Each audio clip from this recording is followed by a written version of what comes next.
झारखंड में महागठबंधन का गणित बैठता हुआ नहीं दिख रहा। इस बार रोड़ा बन रहे हैं वाम दल। वाम दलों ने कोडरमा सीट छोड़ने के गठबंधन के प्रस्ताव को ठुकरा दिया है। महागठबंधन में फंसा अब वाम पेंच।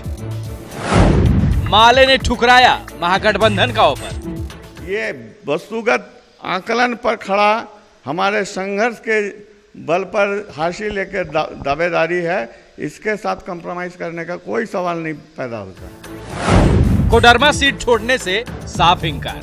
मां को लेके शर्त है, उसमें तो हम ही हैं, माले है, तो इसलिए हम वहां से उस सीट को छोड़ने का कोई सवाल ही नहीं पैदा होता है। महागठबंधन के फॉर्मूले को वाम दलों ने ठुकरा दिया है। लेफ्ट पार्टियां किसी भी सूरत में कोडरमा सीट छोड़ने को तैयार नहीं है।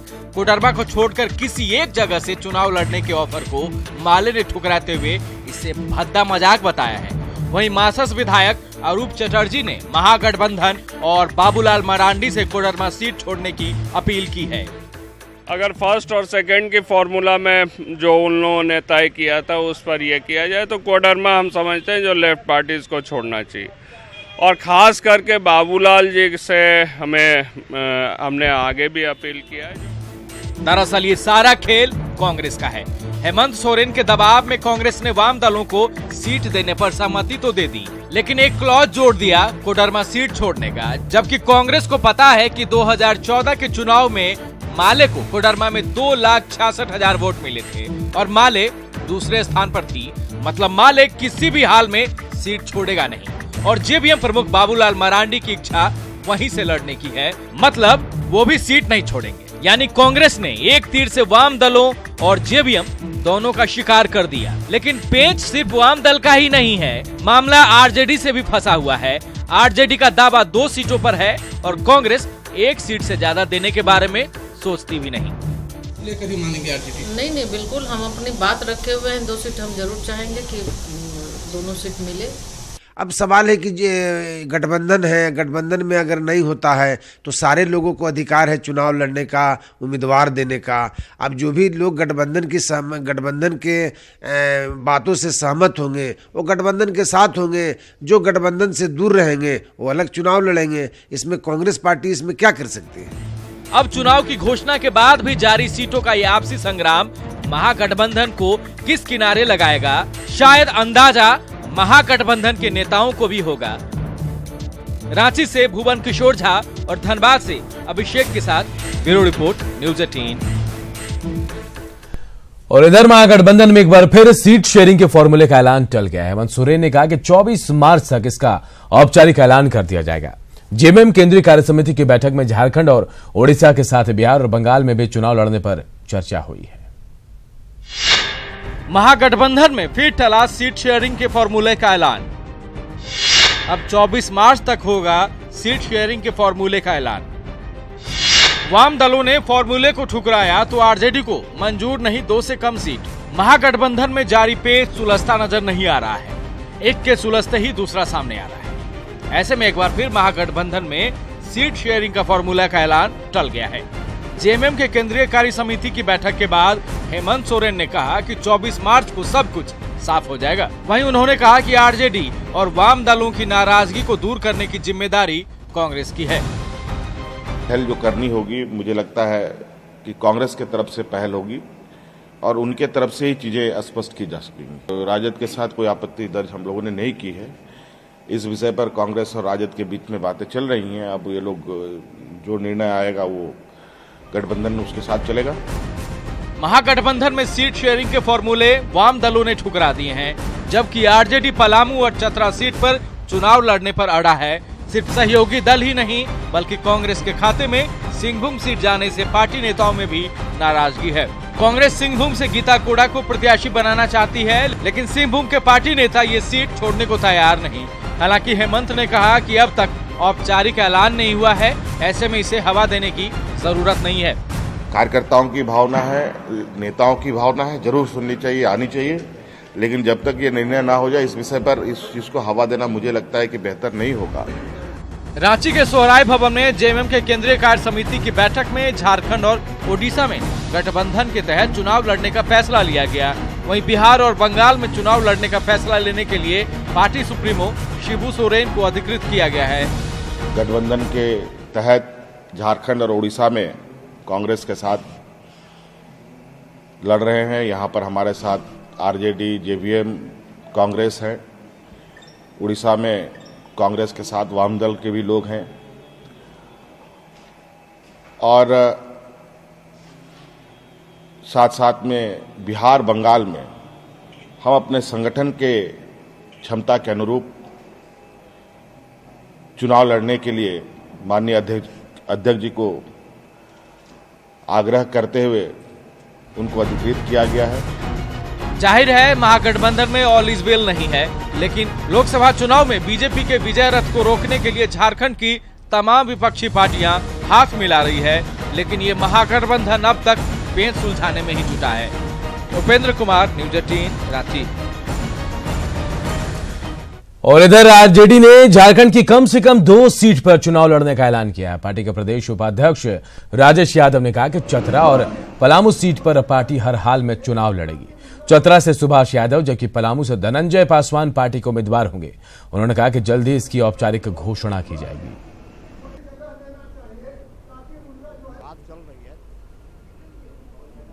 चतरा और पलामू दोनों पर लगभग तय है, उम्मीदवार तय हैं और हम लोग जल्दी इसका घोषणा कर देंगे। कौन-कौन उम्मीदवार हो सकते हैं चतरा से? 3-4 नाम भी बोल सकते हैं। नहीं, चतरा से प्रबल दावेदार हैं सुभाष जी, सुभाष यादव। पलामू से धनंजय पासवान और लोग हैं। स्वतंत्र, निष्पक्ष और भयमुक्त माहौल में मतदान संपन्न हो, इसे लेकर निर्वाचन आयोग के दिशा निर्देश पर झारखंड पुलिस ने कार्रवाई शुरू कर दी है। एक ओर जहां नक्सलियों के खिलाफ विशेष अभियान चला जा रहा है, तो वहीं दूसरी ओर अपराधियों की धरपकड़ भी तेज कर दी गई है। रिपोर्ट देखिए।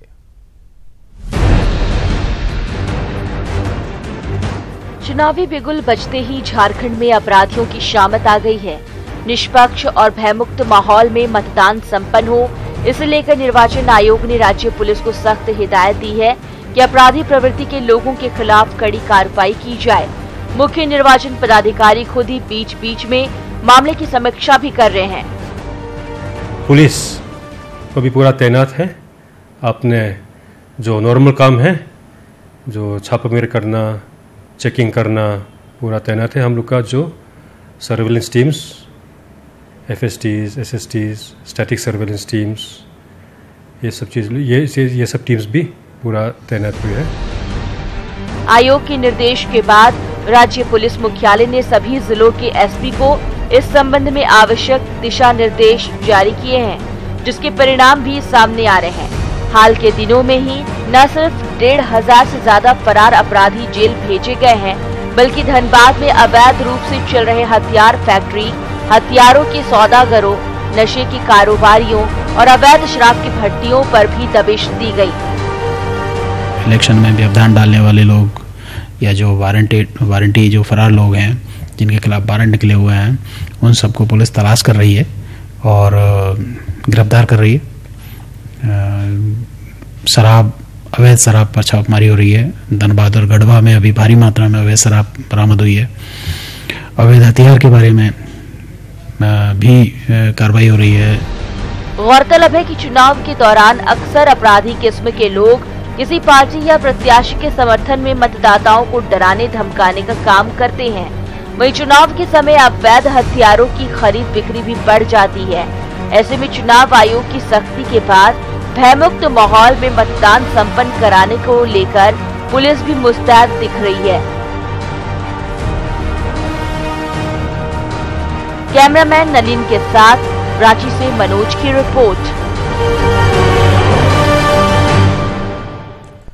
लोकसभा चुनाव को लेकर मुख्य निर्वाचन पदाधिकारी ने विभिन्न विभागों के नोडल अधिकारियों के साथ बैठक की। इसमें पुलिस, एयरपोर्ट, रेलवे, आयकर, बैंक और अर्धसैनिक बलों के नोडल पदाधिकारी शामिल हुए। बैठक में आदर्श आचार संहिता के अनुपालन, चुनाव में राजनीतिक दलों और प्रत्याशियों की ओर से अनुचित पैसे के खर्च पर नजर रखते हुए ऐसे लोगों पर कार्रवाई करने के निर्देश दिए गए हैं। साथ ही एयरपोर्ट, रेलवे स्टेशन जैसी जगहों पर निगरानी रखने का निर्देश भी दिया गया है। जो नोडल ऑफिसर से का मीटिंग हुई थी ताकि हम लोग इस इलेक्शन के दौरान समन्वय कैसे बनाया रखें, तो उसमें आपस में कैसे समन्वय बनाए रखा जाए, इसके बारे में हम लोग मैंने चर्चा किया गया है और कैसे एयरपोर्ट द्वारा किस प्रकार का कैसे चेकिंग किया जाएगा, कैसे रिपोर्टिंग किया जाएगा, रेलवे स्टेशन में क्या क्या चेकिंग कैसे हो सकता है, बैंक और इनकम टैक्स एक्साइज भी थे के बारे में कैसे आपस में समन्वय रखा जाए, किस प्रकार का रिपोर्टिंग करना है, इस प्रकार के हम लोग चर्चा हुई थी। रांची से एक बड़ी खबर इस वक्त आ रही है। रांची में एक छात्रा के साथ गैंग रेप की घटना सामने आई है। दोस्त के साथ घूमने निकली थी छात्रा और उसके साथ गैंग रेप कर दिया गया। छात्रा के दोस्त समेत 2 युवकों पर दुष्कर्म का आरोप लगा है। नशे की हालत में छात्रा को पुलिस ने बरामद किया है। वहीं आरोपियों की गिरफ्तारी के लिए पुलिस छापेमारी कर रही है। तो बड़ी खबर इस वक्त रांची से, जहां एक छात्रा के साथ गैंग रेप का मामला सामने आया है। बताया जाए कि छात्रा अपने दोस्तों के साथ घूमने निकली थी और इसी दौरान उसके दोस्त समेत 2 युवकों ने उसके साथ दुष्कर्म किया। लातेहार के मनिका में वाहन चेकिंग के दौरान पुलिस ने एक कार से 13 लाख रुपए बरामद किए हैं। कार मेदिनीनगर से लातेहार आ रही थी और उस कार में वन विभाग के आरएफओ सवार थे। उन्होंने बताया कि राशि मेदिनीनगर एसबीआई ब्रांच से निकाली गई थी। फिलहाल पूरे मामले की पुलिस छानबीन कर रही है।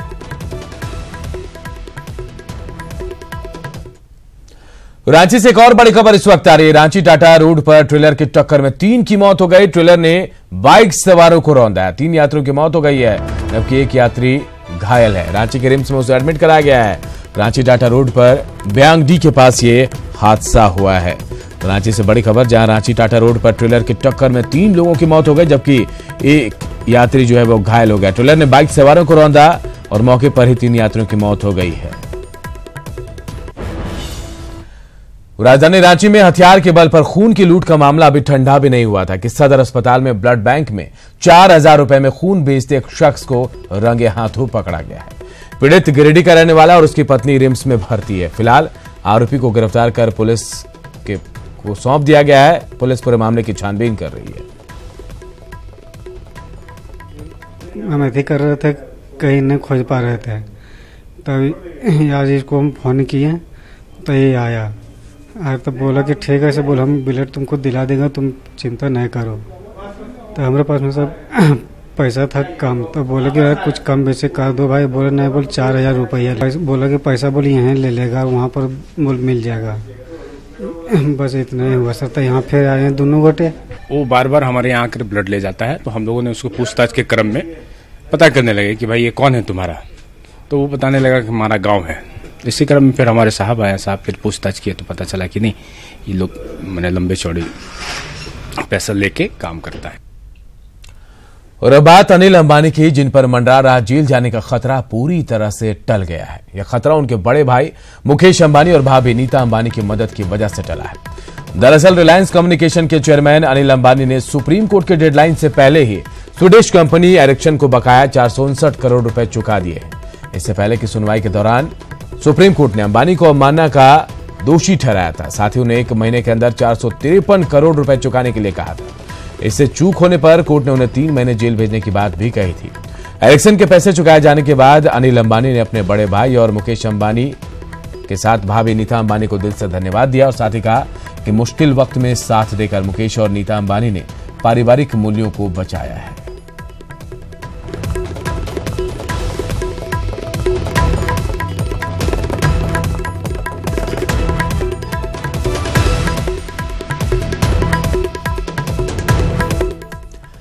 रांची में सोमवार की रात एक और जहां हंसी की फुलझड़ियां चल रही थी, तो वहीं दूसरी ओर लोग वीर रस से भरपूर कविताओं का लुत्फ भी उठा रहे थे।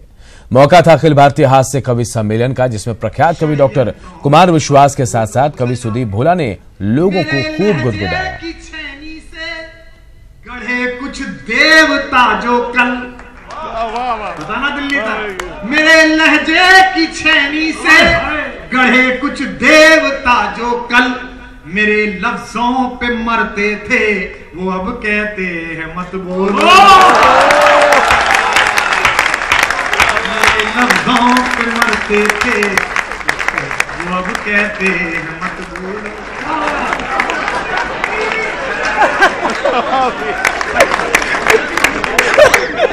अब ये पाकिस्तान का तनाव है, कहाँ गया प्रवीण को बताएं। पाकिस्तान का तनाव ले लिया। मुझे देश देखो, बहुत मजेदार देश है पाकिस्तान। आपने देखा सर्जिकल स्ट्राइक हुई रात में, तो उनके रक्षा मंत्री की प्रेस कॉन्फ्रेंस देखी और इतने तनाव में जब अभिनंदन अंदर बंद थे, मैं 1.5 घंटे तक हंसा। रक्षा मंत्री कमाल था। उससे बोले जी क्या हुआ, भारत अंदर घुस गया, क्या हुआ?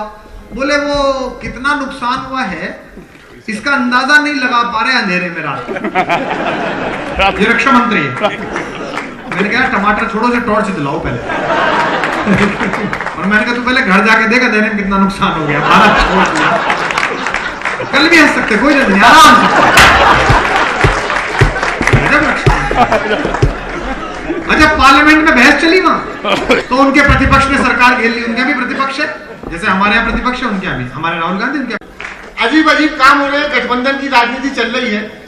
मैं तो श्रद्धेय हमारे डॉक्टर साहब बैठे हैं, जब केजरीवाल जी सत्ता में आए तो उन्होंने कहा था कि जब किसी पे भी आरोप लगाना शुरू करते थे तो उनका एक ही डायलॉग होता था, सब मिले हुए हैं जी, सब मिले हुए हैं। और अब वो कांग्रेस को देख के कहते हमें मिला लो जी। रांची में छात्राओं पर होली का रंग चढ़ने लगा है। होली में अभी 2 दिन बाकी हैं, लेकिन रांची के विभिन्न कॉलेजों में होली की मस्ती छाई हुई है। कॉलेज में छुट्टी होने से पहले रांची विमेंस कॉलेज की छात्राओं ने जमकर होली खेली है।